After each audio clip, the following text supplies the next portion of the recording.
31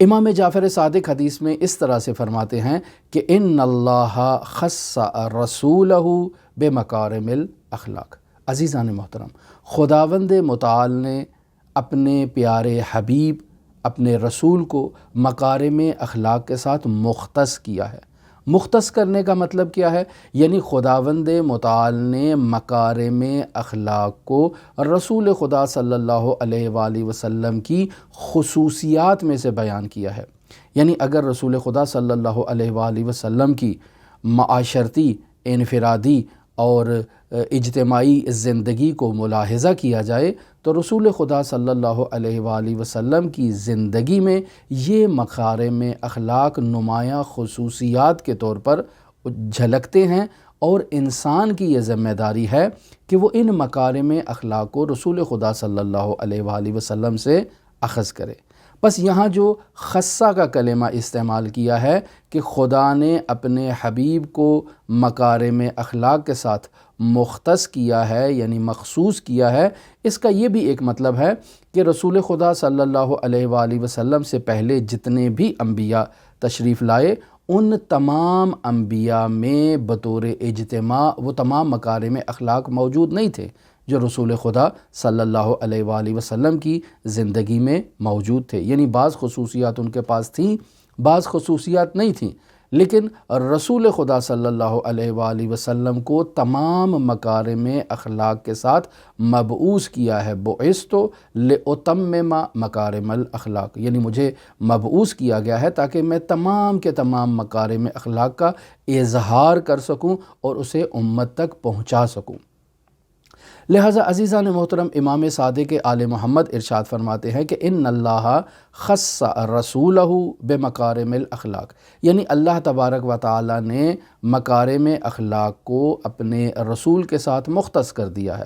یعنی رسول خدا مکارم اخلاق کے تمام مکارم اخلاق کے حامل تھے اور ان میں یہ مکارم اخلاق موجود تھے۔ اب جب رسول خدا میں مکارم اخلاق موجود ہیں تو ہماری کیا ذمہ داری بنتی ہے؟ ہماری یہ ذمہ داری بنتی ہے کہ ہم رسول خدا کی حیات طیبہ کا مطالعہ کریں، سیرت النبی کا مطالعہ کریں۔ سیرت النبی، سنن النبی، اس کا مطالعہ کرنے کے بعد ہمیں یہ دیکھنا چاہیے کہ ہمارے وجود میں ان مکارم اخلاق میں سے کون کون سے مکارم اخلاق موجود ہیں اور کون کون سے مکارم اخلاق ہمارے وجود میں نہیں پائے جاتے ہیں۔ جو مکارم اخلاق موجود ہیں ہمیں چاہیے کہ ان مکارم اخلاق میں مزید بہتری، مزید پختگی لے کر آئیں، اور وہ مکارم اخلاق جو ہمارے وجود میں ابھی موجود نہیں ہیں ہماری یہ ذمہ داری ہے کہ انہیں اپنے وجود میں لایا جائے اور پھر پختہ کیا جائے۔ لہٰذا امام جعفر صادق علیہ السلام فرماتے ہیں فَامْتَحِنُوا أَنفُسَكُمْ، یعنی اے مؤمنین اپنے نفوس کا اب امتحان کرو۔ یعنی رسول خدا کو اللہ نے مکارم اخلاق کے ساتھ جب مختص کر دیا تو فَامْتَحِنُوا أَنفُسَكُمْ، تو تم اپنے نفس کا امتحان کرو۔ فَإِنْ كَانَتْ فِيكُمْ، اگر وہ مکارم اخلاق جو رسول خدا صلی اللہ علیہ وآلہ وسلم کی ذات طیبہ میں موجود تھے، ان کانت، اگر وہ مکارم اخلاق فیکم آپ کے اندر پائے جاتے ہیں، فحمد اللہ، تو اس نعمت پر اللہ تبارک و تعالیٰ کا شکریہ ادا کرو، اللہ کا شکریہ ادا کرو کہ اس نے آپ کو رسول خدا صلی اللہ علیہ وآلہ وسلم کے مکارم اخلاق سے نوازا ہے۔ اور مکارم اخلاق کی بحث عزیزان محترم اخلاق اسلامی میں، عرفان اسلامی میں نہایت اہمیت رکھتی ہے۔ ہم آپ کی خدمت میں بیان کر چکے کہ مرحوم قاضی رحمۃ اللہ علیہ اپنے شاگردوں سے یہ کہا کرتے تھے کہ سنن النبی صلی اللہ علیہ وآلہ وسلم کا مطالعہ کیا جائے اور اسے اپنی زندگی میں جاری کیا جائے۔ لہٰذا ہم دیکھتے ہیں کہ مفسر عظیم الشان قرآن علامہ محمد حسین طباطبائی رحمۃ اللہ علیہ کو مرحوم آیت اللہ قاضی نے سلوکی وظیفہ دیا تھا کہ مکارم اخلاق کو باقاعدہ جمع کرو اور ان پر عمل کرنے کی کوشش کرو۔ لہٰذا سنن النبی پر مرحوم مفسر عظیم الشان قرآن کی کتاب موجود ہے۔ در واقع انہوں نے اپنے لیے اس کتاب کو جمع کیا، ان سنن کو جمع کیا اور ان پر عمل کیا اور مکارم اخلاق کا مجموعہ ہوئے۔ لہٰذا امام جعفر صادق علیہ السلام بھی ہمیں یہی سلوکی وظیفہ دے رہے ہیں کہ رسول خدا صلی اللہ علیہ وآلہ وسلم کے مکارم اخلاق موجود ہیں، فامتحنوا انفسکم، آپ ان مکارم اخلاق کو دیکھ کر اپنے نفوس کا امتحان کریں۔ فإن كانت فیکم، اگر وہ مکارم اخلاق آپ کے وجود میں پائے جاتے ہیں، فاحمدوا اللہ، تو اللہ کا اس نعمت پر شکریہ ادا کریں۔ وارغبوا الیہ فی الزیادۃ منہا، یعنی امام جعفر صادق علیہ السلام فرما رہے ہیں کہ اس بات کی طرف توجہ رکھو کہ یہ مکارم اخلاق فلسفی اعتبار سے اگر دیکھا جائے تو ان کا تعلق مقولہ تشکیک سے ہے، یعنی ان میں شدت و ضعف پائی جاتی ہے، اس کے مراتب ہیں، ان کے درجات ہیں، لہٰذا آپ اس ایک درجے پر قانع نہ ہو، بلکہ فرغبوا الیہ فی الزیادۃ منہا، ان مکارم اخلاق کو اپنے وجود میں پختہ سے پختہ تر کرنے کی کوشش کرو، ان میں شدت لانے کی کوشش کرو، ان مکارم اخلاق کے اعلیٰ درجے تک پہنچنے کی کوشش کرو۔ پھر فذکرھا عشرۃ، یہاں امام جعفر صادق علیہ السلام نے حدیث کے اس نقطے پر پہنچ کر رسول خدا صلی اللہ علیہ وآلہ وسلم کے مکارم اخلاق میں سے 10 مکارم اخلاق کو بیان کیا ہے۔ ان 10 میں سے کون سے ہیں؟ الیقین والقناعۃ والصبر والشکر والحلم وحسن الخلق والسخاء والغیرۃ والشجاعۃ والمروۃ، یہ وہ 10 مکارم اخلاق ہیں جو رسول خدا صلی اللہ علیہ وآلہ وسلم کی ذات طیبہ میں موجود تھے۔ پہلا مرحلہ عزیزان محترم یقین کا ہے۔ اگر ہم روایات کو مد نظر رکھیں تو روایات میں یقین کے بارے میں کافی تفصیلی گفتگو کی گئی ہے۔ یقین کے مراتب و درجات ہیں، یقین کے مقدمات ہیں اور یقین کے آثار ہیں۔ اگر انسان میں خدا کے بارے میں یقین ہو، انسان کے وجود میں قیامت کے بارے میں یقین ہو اور اس کا یقین پختہ ہو تو عزیزان محترم اس انسان کی زندگی میں جتنے بھی اعمال موجود ہوں گے ان اعمال میں آپ تزلزل کو، اضطراب کو، خوف کو اور حزن کو مشاہدہ نہیں کریں گے، چونکہ یہ یقین کے اعلیٰ مرتبے پر فائز ہے۔ اور اگر یقین کا کمزور ترین مرتبہ انسان میں موجود ہو تو یقینی بات ہے کہ اسی مرتبے کے اعتبار سے انسان کے اعمال میں تزلزل بھی مشاہدہ کیا جائے گا، اضطراب، خوف اور حزن کو بھی آپ مشاہدہ کریں گے۔ امیر المؤمنین علی ابن ابی طالب علیہ الاف و تحیت و ثنا یقین کے بلند ترین مرتبے کو بیان فرما رہے ہیں۔ ارشاد فرماتے ہیں لو کشف الغطاء ما ازددت یقینا، اگر ان تمام پردوں کو میرے سامنے سے ہٹا دیا جائے تو علی ابن ابی طالب کے یقین میں اضافہ نہیں ہوگا، یعنی علی ابن ابی طالب یقین کے اس بلند ترین مرتبے پر فائز ہے۔ لہٰذا عزیزان محترم ایسا نہیں ہے کہ علی ابن ابی طالب علیہ الاف و تحیت و ثنا اگر یقین کے بلند ترین مرتبے پر فائز ہے تو انسان فائز نہیں ہو سکتا ہے۔ یہ علی ابن ابی طالب کی ذمہ داری ہے کہ وہ میرے اور آپ جیسے لوگوں کے ہاتھ کو تھامے اور یقین کے بلند ترین مرتبے پر فائز کرنے کے لیے جدوجہد کرے۔ لہٰذا آپ دیکھیں حضرت سید الاوصیاء امیر المؤمنین علی ابن ابی طالب علیہ الاف و تحیت و ثنا کی تعلیمات جو انسان کو عزت، قوت اور شرافت عطا کرنے کے لیے امیر المومنین نے بیان کی۔ نہج البلاغہ میں دیکھ لیں، اگر انسان سید الاوصیاء کی تعلیمات پر عمل کر کے خطبہ متقین کا مصداق بن جائے تو عزیزان انسان کا یقین اعلیٰ درجے کا یقین ہو جائے گا۔ جب انسان کو اس بات کا یقین ہو جائے کہ یہ انسان مستقل نہیں ہے، ہر چیز میں خداوند متعال کا محتاج ہے، اس میں ذرہ بھر بھی استقلال نہیں پایا جاتا ہے، اس کی عزت خداوند متعال کی جانب سے ہے۔ العزت للہ جمیعا، تمام کی تمام عزت اللہ کے لیے ہے۔ یہ جو معاشرہ مجھے عزت دیتا ہے یہ در واقع عزت اس اللہ کی طرف سے منشعب ہو رہی ہے اور مجھ تک پہنچ رہی ہے۔ پس عزت کا محور اور منشا رب العزت ہے، قوت اور طاقت کا محور اور منشا رب العزت ہے۔ لا حول ولا قوت الا باللہ العلی العظیم۔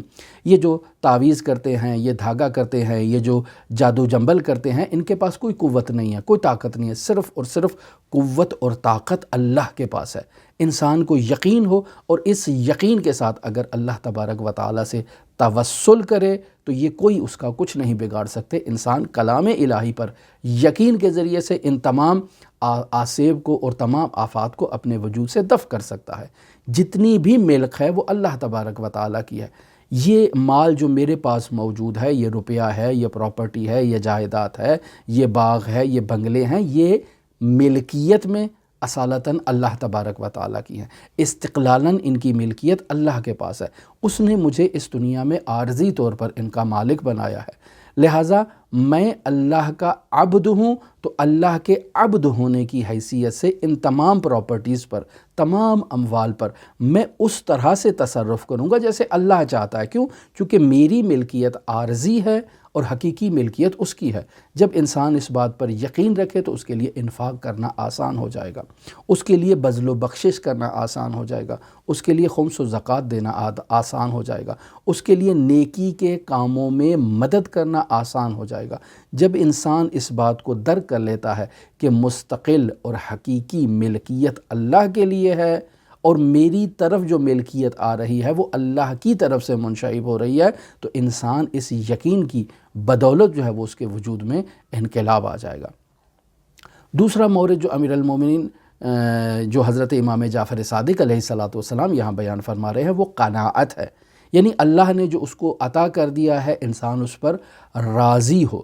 جب اللہ نے اس کو 10 روپے دیے ہیں تو وہ 5 روپے خرچ کر کے 5 روپے خرچ کرنے میں کنجوسی نہ کرے، یعنی ایسا نہ ہو کہ وہ کہے کہ نہیں، قناعت کا مصداق یہ ہے کہ صرف 5 روپے میں نے خرچ کرنے ہیں۔ نہیں، اللہ نے جو اس کو دیا ہے اس مال کو اپنی شان و شوقت اور اپنی جو ضرورت ہے اس کے مطابق جو ہے وہ اسے استعمال کرنا چاہیے۔ میری ضرورت اگر 5 روپے خرچ کرنے کی ہے تو 5 روپے خرچ کروں، 10 روپے خرچ کرنے کی ہے تو 10 روپے خرچ کروں، 5 روپے خرچ کروں، 5 روپے انفاق کر دوں۔ تو یہ قناعت کا مطلب یہ ہے کہ انسان اپنی ضرورت کے مطابق خرچ کرے۔ ضرورت سے زائد خرچ کرنا اسراف ہے، شان و شوقت سے زائد خرچ کرنا جو ہے وہ اسراف ہوگا۔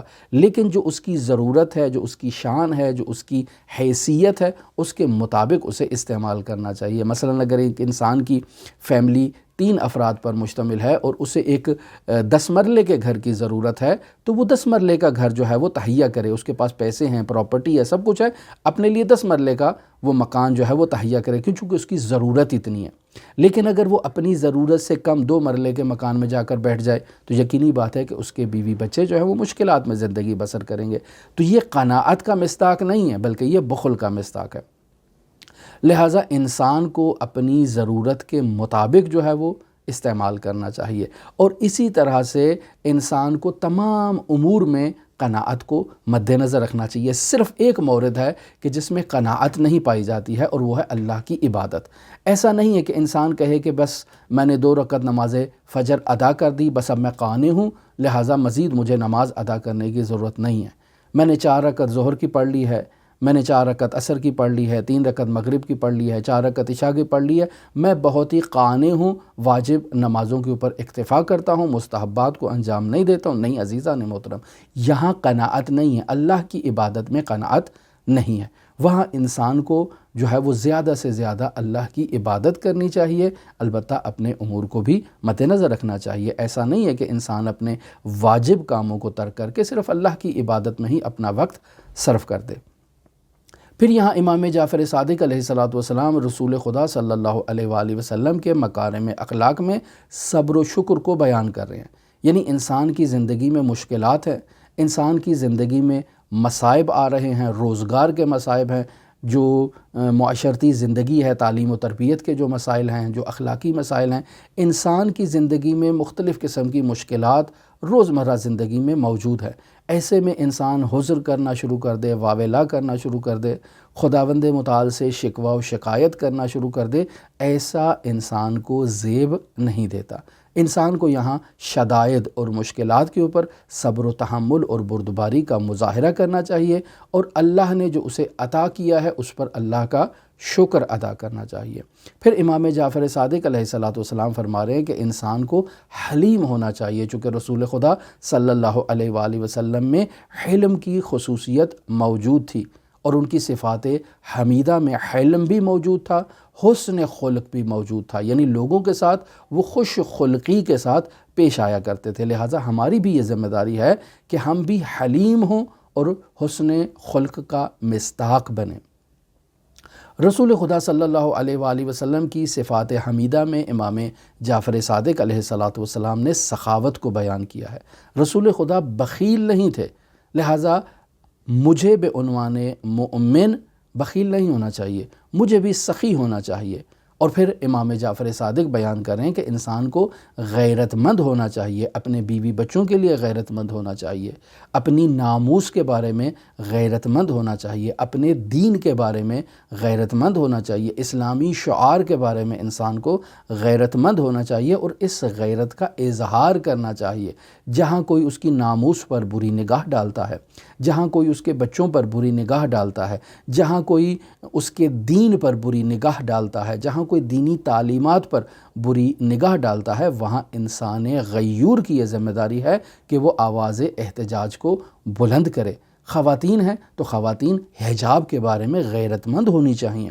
لہٰذا ایک آزاد مسلمان خاتون کی یہ ذمہ داری ہے کہ وہ پردہ کرے۔ اگر کنیز ہے تو ٹھیک ہے، کنیزوں کے اوپر پردے کی ضرورت نہیں ہے، اسلام نے کنیزوں کو پردے کا حکم نہیں دیا، لیکن آزاد حر مسلمان عورتوں کے لیے پردہ کرنا ان کی ضروریات میں سے ہے اور ان کے اوپر واجب ہے۔ تو عزیزان محترم، ہم آزاد خواتین ہیں یا کنیز ہیں؟ آزاد ہیں، حرہ ہیں، تو ہمیں غیرت مند ہونا چاہیے اور اپنے پردے کی حفاظت کرنی چاہیے۔ عزیزان محترم، امام جعفر صادق علیہ السلام یہاں آخری دو صفات حمیدہ جو رسول خدا صلی اللہ علیہ وآلہ وسلم کی بیان کر رہے ہیں، وہ ہے شجاعت اور مروت۔ شجاعت یعنی انسان کو بہادر ہونا چاہیے۔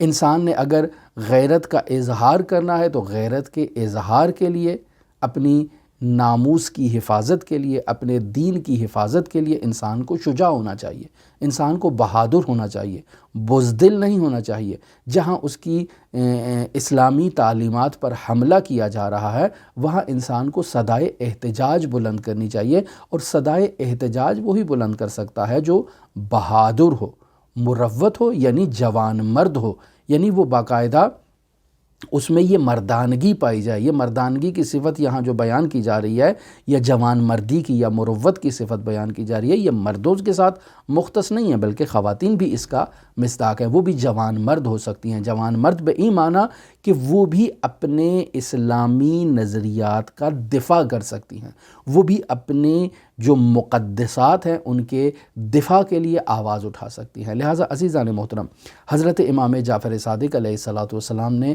یہاں اس پہلی حدیث میں رسول خدا صلی اللہ علیہ وآلہ وسلم کے مکارم اخلاق سے 10 خصوصیات کو بیان کیا ہے۔ ہماری دعا ہے کہ خداوند متعال ہمیں یہ سعادت نصیب کرے کہ ہم اپنے وجود میں امتحان کریں کہ ان 10 خصائص میں سے کون کون سی خصوصیت صفات حمیدہ ہمارے وجود میں پائی جاتی ہے۔ جو چیز پائی جاتی ہے اس میں قانع نہ ہو بلکہ اس میں مزید کمال لانے کی، مزید نکھار لانے کے لیے ہم جدوجہد کریں، اور جو چیز ہمارے اندر موجود نہیں ہے اس کو اپنے وجود میں ایجاد کرنے کی کوشش کریں۔ خداوند متعال کے حضور دعا گو ہیں کہ حضرت صاحب العصر و زمان کے ظہور میں تعجیل فرمائے اور ہمیں امام زمان اجل اللہ تعالی فرجہ الشریف کے اصحاب و آوان و انصار میں سے شمار فرمائے۔ آپ تمام عزیزان کے لیے امام علی ابن موسیٰ رضا علیہ آلاف و تحیت و ثنا کی نورانی بارگاہ میں نائب و زیارہ بھی ہیں اور دعا گو بھی ہیں۔ اللہم صلی علی محمد و آل محمد وعجل فرج قائم آل محمد۔